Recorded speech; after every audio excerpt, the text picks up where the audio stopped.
The desert sky had begun its slow bleed from black into indigo. A pale thread of light touched the horizon, promising sunrise. But to Eleanor it felt too far away, like salvation hanging just out of reach. The stallion's hooves thundered over the cracked earth, its flanks lathered with sweat. Eleanor clung to Taz's waist, every muscle in her body screaming, but she dared not loosen her grip. Behind them, the glow of torches still flickered, though fewer now. Raleigh had lost men in the chase, but his rage carried him forward. He would not stop. Down! Taza barked suddenly. Eleanor ducked her head just as a shotgun blast tore through the air, scattering pebbles in a violent spray. The sound ripped through her ears, deafening. She felt Taza's arm tighten around her, his body shielding hers as the stallion swerved sharply. Raleigh was close. Too close. His horse bore down on them, nostrils flaring, foam at its mouth. Raleigh's face was a mask of fury, his teeth bared in a snarl. He leveled the shotgun again, firelight glinting off its steel. "You can't have her." Raleigh roared. His voice split the night, raw with obsession. "She's mine." The words made Eleanor's stomach turn. A surge of defiance burst through her fear. She was not his. She never had been. Taza pulled the stallion into a sudden turn, wheeling them around to face the rancher. The movement was so swift Eleanor nearly slipped, but Taza's grip held her steady. He dropped the reins, drew his blade in one hand, his bow in the other. His eyes were fire and steel. Raleigh's horse skidded to a halt, dirt flying. For a heartbeat, the world narrowed to three figures beneath the paling sky. The warrior, the bride, and the man who claimed ownership of her soul. "Get down." "Eleanor," Taza ordered. She slid from the saddle, stumbling back. Her heart pounded, her hands trembling as she clutched the blanket tighter around herself. She wanted to run, to hide, but she could not leave him. Not now. Raleigh spat on the ground, shotgun raised. "You think you can steal from me, savage? Think you can keep her?" "She is not yours," Taza answered, his voice steady as stone. "Like hell she isn't." Raleigh snarled, jerking the gun up too fast. The crack of the bowstring split the air.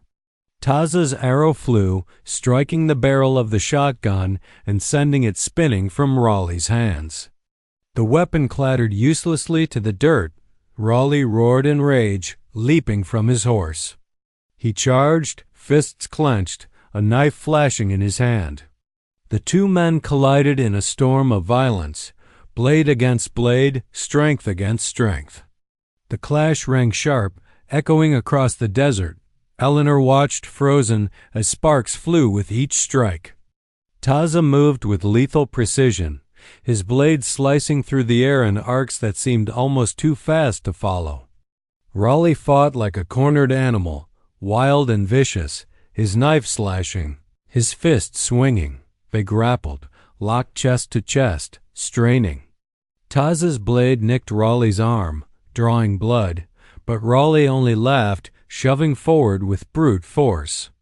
The two men crashed against the rocks, dust clouding around them. Eleanor's heart hammered so loudly she thought it might burst. She wanted to scream, to run to him, to do anything, but her body felt rooted, trapped between terror and awe. Taza twisted, slamming Raleigh to the ground. His blade hovered at the rancher's throat.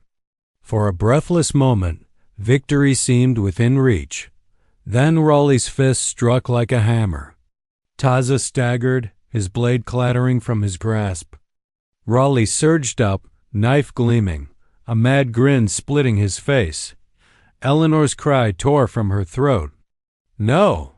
Without thinking, she darted forward, snatching up the fallen blade. Her hand shook, her mind screamed, but she moved anyway. She thrust herself between them, raising the weapon with both trembling hands. Raleigh froze, bragged, eyes wild. "Put that down, girl," he growled. "You don't have it in you." Eleanor's chest heaved, tears burning her eyes. But her voice, though shaking, rang clear. "I'd rather die in this desert than be yours." The words hung in the air like a blade themselves. Taza surged up behind Raleigh, wresting the knife from his hand in one brutal twist. The rancher howled, stumbling back. This time, when Taza's blade pressed against him, there was no hesitation. The fight was not yet finished, but for the first time, Eleanor saw Raleigh falter, and above them the sky lightened. Streaks of crimson and gold painting the edge of dawn. The first rays of dawn bled across the desert, painting the jagged cliffs in strokes of gold and crimson. Night was breaking, the shadows retreating. Eleanor felt it before she saw it, the shift in the air, the cool breath of morning brushing against her damp skin. The world sighing as if it too had survived the long chase. Raleigh stumbled back, cornered against a wall of rock. His once impeccable suit was torn and dust-stained, his face twisted with rage, sweat, and disbelief. He had always been the man who took what he wanted, but in the dawn's pale light, he looked smaller, shrinking before the inevitability of loss. Taza stood tall, chest heaving, his blade steady in his grip. Blood streaked his arm, his hair clung to his brow, yet his eyes burned like coals that would never die. "You'll never have her," Taza said, his voice calm, final. Raleigh spat, defiant to the end. "She's mine. Always was." Eleanor stepped forward, the blanket sliding from her shoulders, revealing her torn wedding dress streaked with dirt. Her hands trembled, but her voice did not. "No, Raleigh," she said. "You never owned me. You only chained me. And chains break." Her words cut deeper than any blade. For the first time, Raleigh faltered. His mouth opened, closed, his eyes flicking between her and the warrior who stood between them. Tiazia advanced one step, then another. The desert itself seemed to hush, waiting. Raleigh lunged suddenly, a last act of desperation, reaching for the knife he had dropped. But Taza was faster. With one clean strike, he knocked the rancher sprawling to the ground, the weapon spinning out of reach. The blade's point found Raleigh's throat once more, sharp and merciless. Silence stretched, broken only by Raleigh's labored breaths. "Kill me then," Raleigh spat, though his voice trembled. "Do it, savage." Taza's arm tensed, but he did not strike. His gaze flicked to Eleanor. "It is not my place," he said softly. The choice was hers. Eleanor's heart pounded. She saw Raleigh's eyes, wild with hatred, yet beneath it something hollow, a man who had always believed power was love, possession was devotion. She felt pity rise in her chest, but it was thin and fleeting. She shook her head. "I won't waste another breath on you." At her words, Taza stepped back, lowering his blade. Raleigh collapsed into the dirt, defeated, broken not by death but by the life ahead, emptied of the woman he could never truly hold. The posse that had followed him never arrived. Either they had scattered in the night or been swallowed by the desert itself. Raleigh was alone. Taza mounted the stallion, then extended his hand to Eleanor. She hesitated for only a heartbeat before placing her palm in his. His hand closed around hers, strong, steady, pulling her up behind him. The stallion shifted, ready to run again. But this time not in fear. As they rose onto a ridge, the full sun broke the horizon. Its warmth bathed Eleanor's face, chasing away the last chill of night. She looked out at the endless stretch of desert, the jagged peaks, the dry washes, the rivers of sand glowing amber in the dawn. It was harsh, untamed, but it was free. Her veil was gone, her dress torn, her old life shattered. Yet in its place was something new, something raw and unshaped. She clung to Taza, not as a prisoner rescued, not as a bride stolen, but as a woman who had chosen. The warrior turned his head slightly, his voice low so only she could hear. "You are safe. While I live, no one will claim you but yourself." Tears burned Eleanor's eyes, but this time they were not from fear. "Then ride," she whispered, her voice steady, resolute. "Ride me into the sunrise." And so he did. The stallion thundered across the desert, mane flying, hooves striking sparks from stone. Behind them, Raleigh's figure grew smaller, swallowed by the shadows of his own defeat. Ahead, the sky blazed with fire and promise dot. By the time the sun had fully crowned the horizon, Eleanor was no longer the frightened bride who had pleaded for rescue in the dark. She was reborn in the desert light, riding with the warrior who had carried her through the night into freedom, into dawn, into a life that was finally her own. The desert had fallen eerily quiet again, save for the stallion's heavy breaths and the rasp of its hooves over loose stone.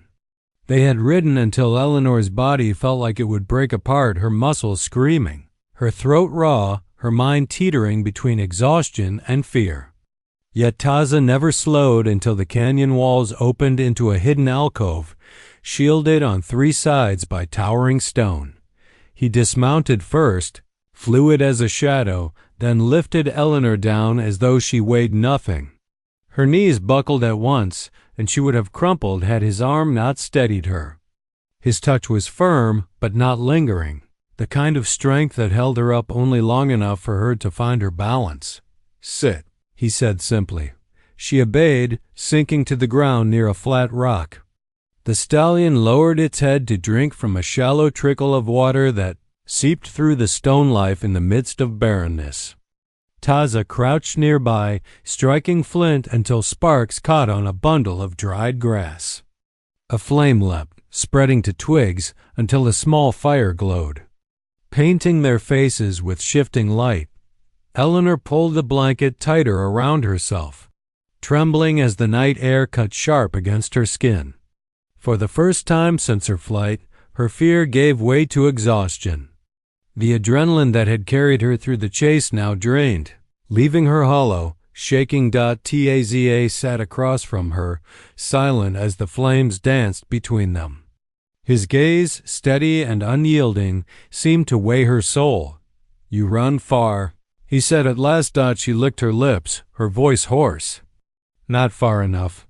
His head tilted, as though studying her words. "Why?" The question struck deep. She opened her mouth, but the truth caught like a thorn in her throat.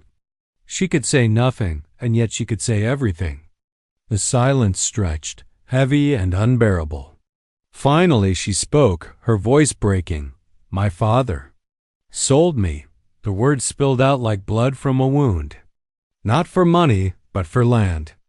Benjamin Raleigh promised him acres water rights. And for that, I was given away like cattle."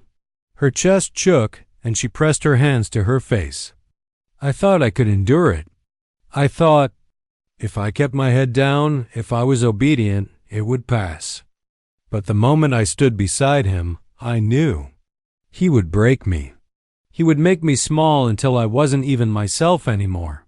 Her tears slipped hot through her fingers, and she hated them, hated showing weakness before this man who had saved her. Yet once the words began, they could not be stopped. "I had no choice," she whispered. No voice. Only this night, only the chance to run. For a long time, only the fire spoke. Taza remained still, his face carved in shadow. Eleanor feared she had said too much, that he would sneer or turn away, or deliver her back to those who claimed her. Instead, his voice came low, almost reluctant. "I know this." She looked up, startled. "You? No?" His gaze shifted to the fire, flames reflected in his eyes. "My people were promised land, promised peace, promised safety. Each promise broken, each treaty taken back. My father said, 'Words from their mouths are chains for our necks.' I was young when I saw soldiers drive us from our home. My mother, she did not survive that winter." His words were not loud, but they carried the weight of mountains. Eleanor's breath caught. She had never imagined, never dared to think that his scars might mirror hers. Different worlds, different chains, but chains all the same. The silence between them shifted then. No longer the silence of strangers, but the silence of two who had shown their wounds. At last, he looked at her fully.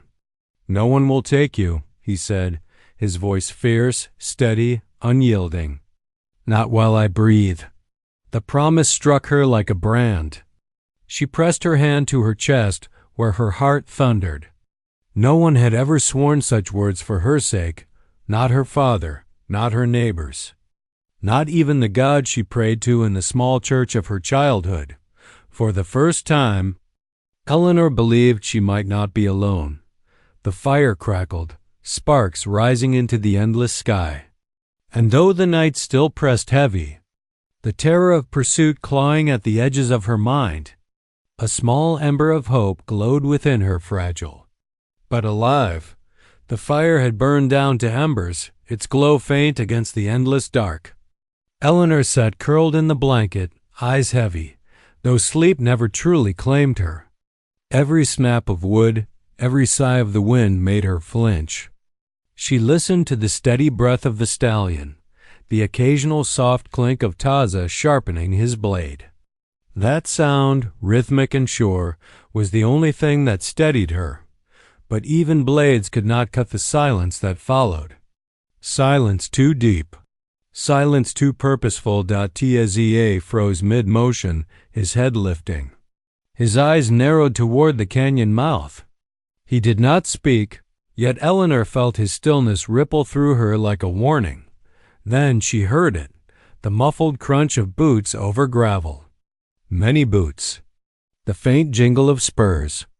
The whisper of men trying and failing to move like shadows. Her blood turned cold. "They found us," she breathed.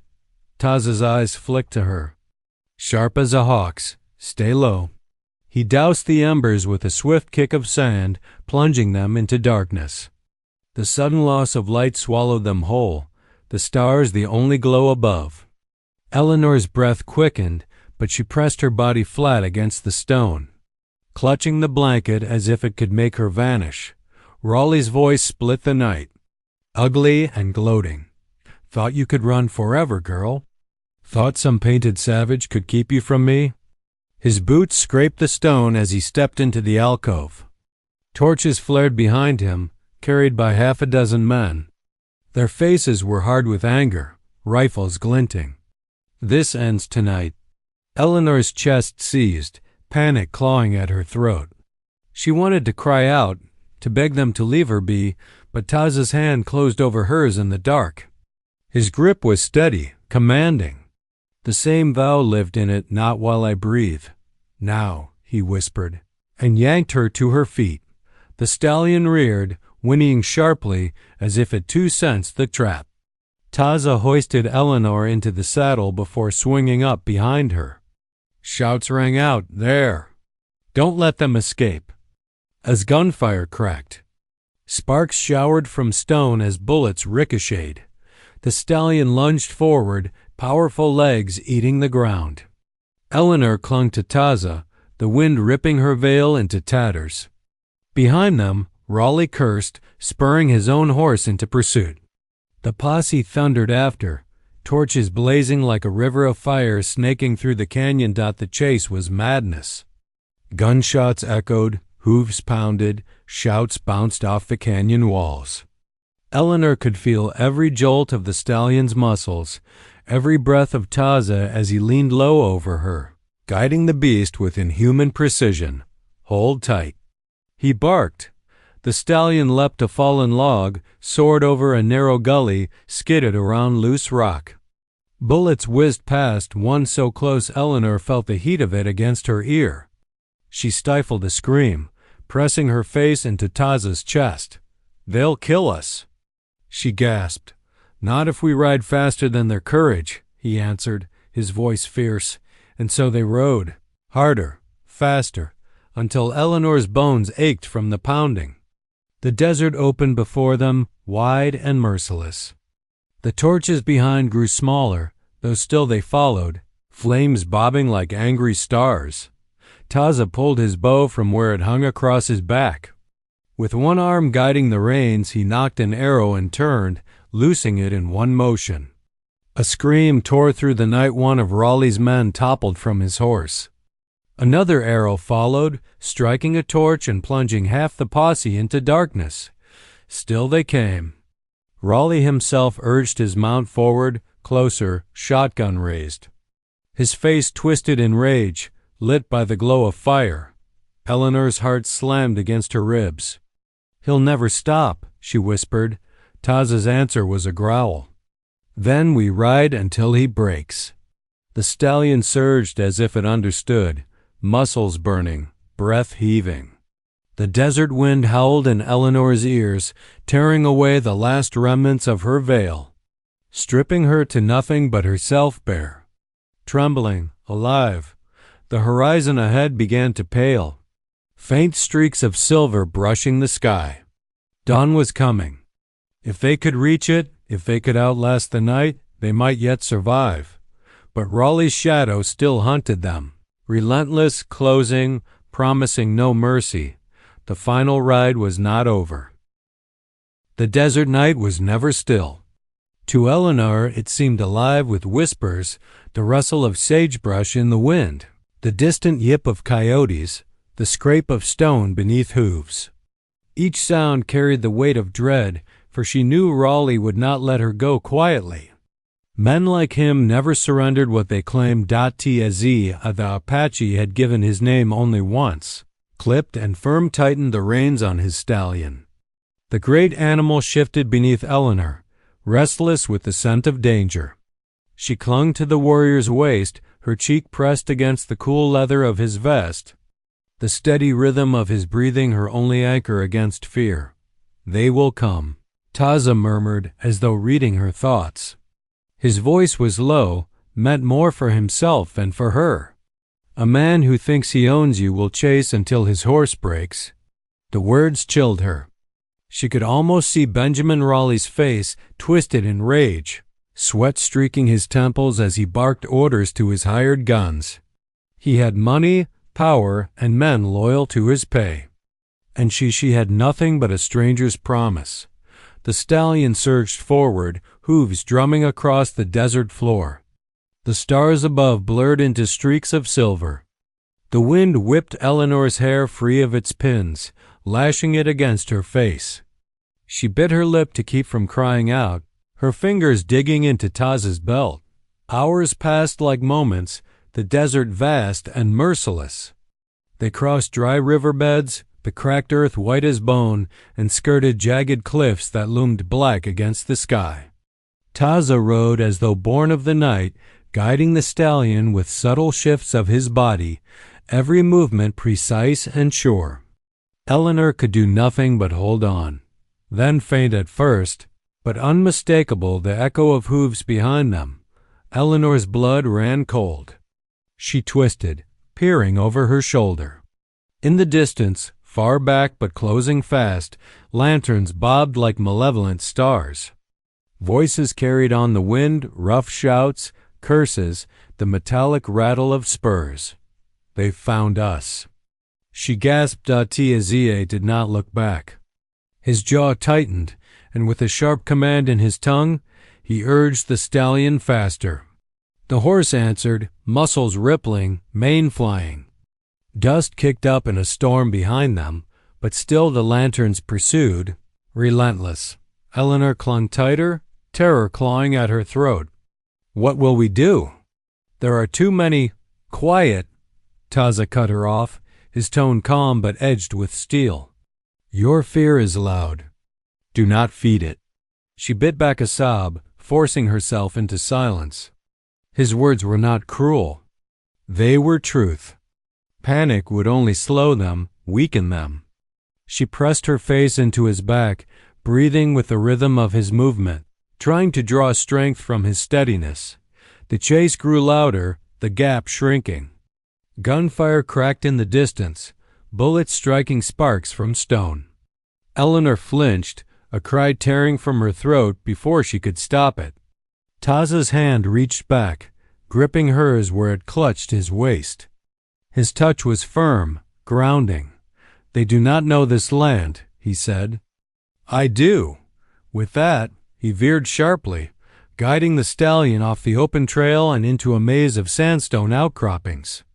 The walls closed in, the air thick with the scent of dust and sage.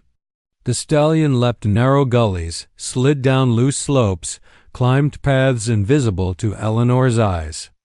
Behind them, the pursuers faltered, their shouts turning to confusion. Still, the danger was not gone. Raleigh's men fanned out, torches flickering across the rocks. Eleanor's heart pounded with each echo of their voices, with every ricochet of hoofbeats bouncing through the canyon's doubt at last. Taza drew the stallion into a narrow cleft hidden by shadow. He swung down in one motion, pulling Eleanor with him. She stumbled against him, her legs shaking so badly she could hardly stand. He steadied her, his hand firm on her arm. "Stay here," he ordered, his voice low but commanding. He slipped into the shadows, bow in hand, vanishing like smoke. Eleanor pressed herself against the cool stone, trembling. The night swallowed her breaths, every nerve straining at the sound of approaching men.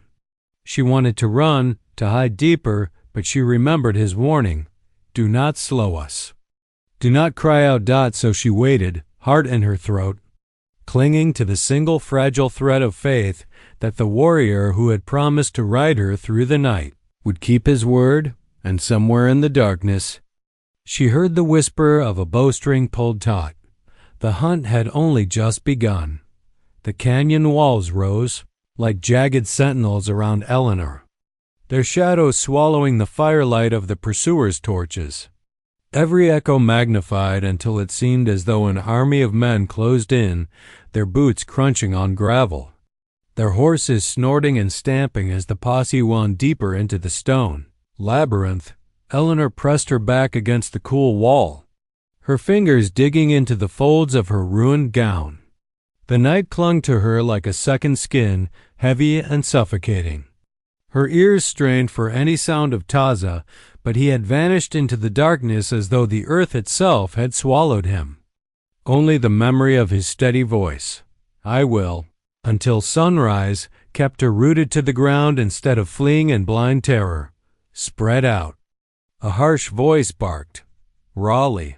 She would have known that tone anywhere, deep, commanding, venomous with rage. "She's worth more to me alive, but I'll take her dead if she thinks to shame me further." Eleanor's breath hitched. Shame. That was all she was to him, a possession that had defied him, a commodity that needed reclaiming, no matter the cost. The torchlight grew closer, spilling golden arcs across the canyon floor. Rough laughter carried on the wind, followed by the rattle of rifles being cocked. Eleanor shrank further into shadow, pressing herself flat, praying the rock might swallow her whole. Then, above the din, a sound cut sharp and clean, a bowstring thrummed, a hiss through the air, then a sickening thud. One of the ranch hands cried out, dropping his torch as an arrow drove clean through his shoulder. The torch clattered to the ground, sparks scattering, and in the sudden chaos another arrow whistled down, striking a second man's hat clean off and pinning it to the earth. Shouts erupted. "Up there!" On the rocks. Gunfire cracked, muzzle flashes painting the canyon in stuttering bursts of light. But Taza was already gone from where he'd loosed his shot. He moved like the desert wind, invisible and relentless. Another arrow sang, and another man toppled from his saddle, clutching his thigh as his horse bolted into the darkness. Eleanor's heart thundered as she crouched low, torn between terror and awe. She had heard tales of Apache warriors, told in hushed tones around campfires, whispers of shadows who struck without warning, men who could melt into the rocks themselves. Now she saw the truth of those stories with her own eyes. Cowards. Raleigh roared, dismounting with a snarl. His boots crunched across the gravel as he dragged a shotgun from his saddle. "You think you can frighten me with tricks? Show yourself, savage." The canyon swallowed his voice, but no answer came, only silence. Heavy and taut as a drawn bow. Eleanor pressed her hand to her mouth, afraid even her breath might betray her hiding place. Her eyes darted upward, searching desperately for Taza. She caught the briefest glimpse of movement. A silhouette crouched high above, bow drawn, eyes glinting in the torchlight. Another hiss, another scream. This time Raleigh's lantern-bearer fell, the light shattering against stone. Darkness consumed half the canyon, broken only by the wavering glow of the few torches left. Fan out. Find him. Raleigh bellowed. His men obeyed, scattering, rifles raised. But their shouts betrayed panic, the unsteady rhythm of men unaccustomed to being hunted. Eleanor's body trembled. She wanted to call out, to beg Taza to come back, to protect her. Yet she bit her lip until it bled, remembering his command, do not cry out. If she broke now, she would doom them both. Then another sound. Not the sharp twang of bowstring, but the low whistle of Taza's call. The stallion answered with a snort, hooves striking stone. Before Eleanor could rise, a hand gripped her arm from the shadows. She nearly screamed until she saw his face, hard, fierce, but alive with focus. Now, he said, his breath hot against her ear. He pulled her up and all but lifted her onto the stallion's back. The great horse reared, neighing sharply, drawing the eyes of Raleigh's men. Shots rang out, sparks flying from rock. Taza swung into the saddle behind her, his arms bracketing her as he seized the reins. Hold! He commanded. The stallion lunged forward, hooves pounding as they burst from the cleft into open canyon. Gunfire erupted, but Taza's arm wrapped around Eleanor, shielding her as he guided the horse through the chaos. Arrows flew from his hand even as they rode, each one loosed with deadly precision. A man fell here, another cursed there, but the canyon's wall soon swallowed their pursuers' torches behind them. Eleanor clung to him, the thunder of pursuit fading into the night wind. Her chest heaved, her heart wild with the thrill of escape. The ambush had bought them space, but she knew Raleigh's rage would not die with a few wounded men. He would hunt them still until dawn burned the desert sky. And with that thought, she realized the night was far from over. The desert night had a way of swallowing sound, of making every whisper and heartbeat seem louder than it ought to be. Eleanor's breath came in ragged gasps as the mule stumbled beneath her, hooves scraping against hard-packed earth. Her wedding veil, tattered now and trailing like a white flag of surrender, snagged against the brittle sagebrush that clawed at her as she passed. She hardly noticed. Her thoughts were a single frantic drumbeat. Away. Just away. Only hours ago, her father's parlor had been crowded with neighbors, ranch hands, and curious onlookers. The scent of whiskey and cigar smoke still clung in her memory, mingling with the bitter perfume of forced celebration. She had stood at the altar of her father's cramped church, hands trembling inside white lace gloves, while her groom Benjamin Raleigh, a rancher twice her age and 10 times as cruel, gripped her arm with the authority of ownership. His smile had not reached his eyes. She could feel in that grip a lifetime of domination, of silenced protests, of obedience demanded and enforced. Her father had sold her with a nod and a handshake, the deal sealed not by love but by land. The acres Raleigh promised him in exchange for her hand were more valuable than any daughter's tears. Eleanor had tried to steel herself, to swallow the fate placed upon her. But when the preacher's words rang out, "Speak now, or forever hold your peace," she had known that if she held her peace now, she would never speak again. So she ran. She had fled through the church's side door, clutching at her skirts, darting past startled onlookers and the sharp bark of her father's shout. Her feet carried her to the mule tied near the hitching post. It was no fine horse, but it was freedom on 4 legs, and she had mounted without thought, spurring it into the darkness. The mule's uneven gallop was clumsy, yet steady enough to put distance between her and the life she could no longer endure. Now, the desert stretched endless before her, cold under a blanket of stars. The air stung with the bite of midnight chill, but still sweat clung to her skin beneath the suffocating layers of gown and corset. She had no water, no food, no plan, only the fierce determination that she would rather die among the coyotes and rattlesnakes than live as Raleigh's wife. Her throat ached with dryness. Her lips split and stung with each breath. The mule faltered again, its head bobbing low with exhaustion. Eleanor slipped from its back, stumbling across the sand. Her slippers had long since been ruined, lace-torn and coated in dust. Each step became a battle, the desert floor tilting and swaying beneath her. She pressed a hand to her chest, gasping, willing herself forward. Somewhere, anywhere just away, the world blurred, stars bending into streaks of light.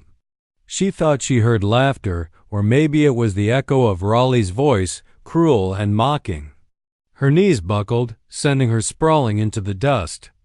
The veil fell across her face like a shroud. For a moment, she almost surrendered. Perhaps it was better this way, an end written in silence under the indifferent sky. But then, firelight. A faint glow flickered in the distance, wavering like a beacon through the night. Eleanor crawled toward it, her hands scraping against stone. Each movement felt like lifting mountains, yet the promise of warmth, of another human presence, pushed her on. Her vision narrowed to that flame until at last she collapsed at the edge of a camp. A tall figure rose from the shadows, broad-shouldered and sharp-eyed, his skin glinting bronze beneath the fire. Long black hair, tied back with a strip of leather, caught the glow as he crouched beside her. Eleanor's breath rattled in her throat as she tried to speak, but only a hoarse whisper came. The man's hand was steady as it turned her gently, assessing her with wary eyes. He wore no coat of wool or hat of felt like the townsman. Instead, he bore the markings of another world, the world her father had cursed and her townsfolk feared. An Apache warrior, fear mingled with relief in her chest. For a heartbeat she wondered if she had fallen into even greater danger, if fate had delivered her from one cage to another. Yet his gaze was not cruel, nor filled with the hunger of possession. It was sharp, questioning, and alive with caution. Eleanor's cracked lips formed the only words she could manage, before darkness claimed her. "Please, don't take me back." Then the desert night closed in, and she knew no more. The first sensation that reached Eleanor was warmth. Not the harsh, burning heat of the desert sun, but the steady glow of fire seeping into her bones. She stirred, her lashes fluttering against her cheeks. The ground beneath her was hard, yet she was wrapped in a blanket of animal hide, coarse but comforting against her chilled skin. When her eyes opened, the world swam into focus. The fire crackled low, throwing sparks up into the night. Beyond it, stars glittered like shards of ice. And sitting just outside the reach of the flames, a man watched her with the stillness of stone. Eleanor pushed herself upright, fear knotting her stomach. The blanket slid down, revealing the torn lace of her gown, smeared with dust and blood from her fall. She tugged it close again, her heart pounding. He didn't move. His eyes, dark and sharp as obsidian, studied her as though weighing her worth. His chest was bare beneath a deerskin vest, muscles etched by a life of hardship, not vanity. Braids of black hair framed a face that carried both youth and the weight of too many years. Across his shoulder lay a bow, its curve catching the glow of the firelight, and at his side rested a blade in a leather sheath. Eleanor's throat worked, but her voice was raw, rasping when she finally spoke. "You? You didn't take me back." A silence stretched between them. Then, in a voice deep and measured, he answered, "No." One word. Nothing more. She swallowed hard, clutching the blanket. Why? His gaze didn't waver. You were half dead. No man would drag a half-dead woman across the desert. The bluntness stung, but there was no cruelty in it, only fact.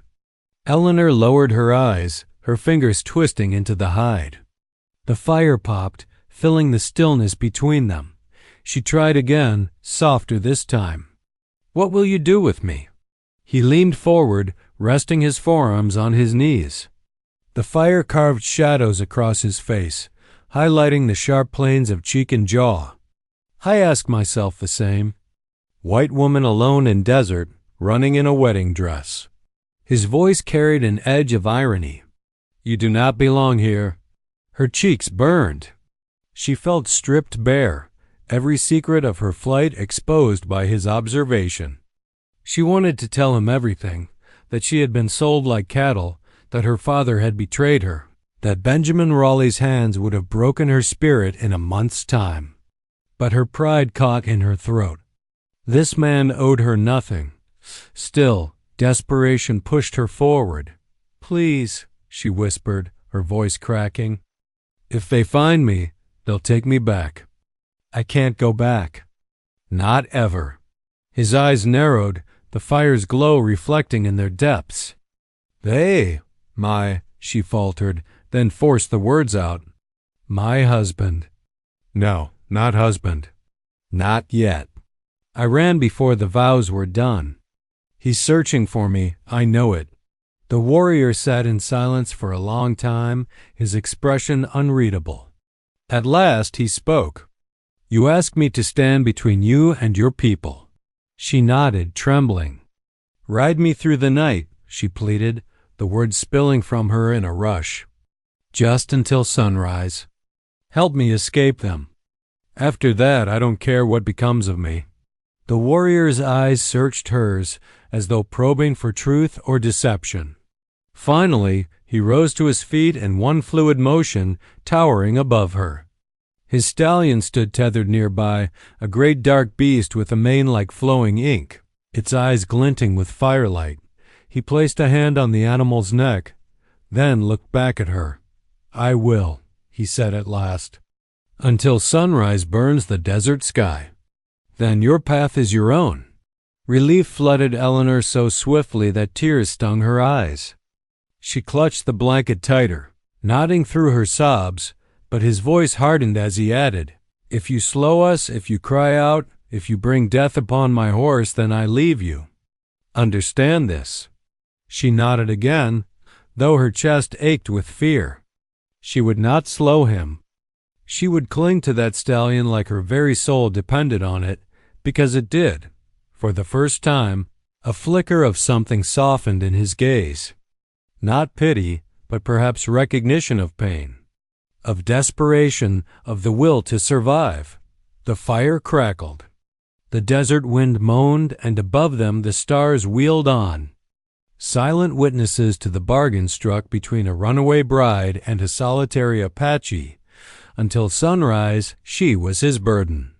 But somewhere deep in her chest, Eleanor dared to hope just maybe she was something more.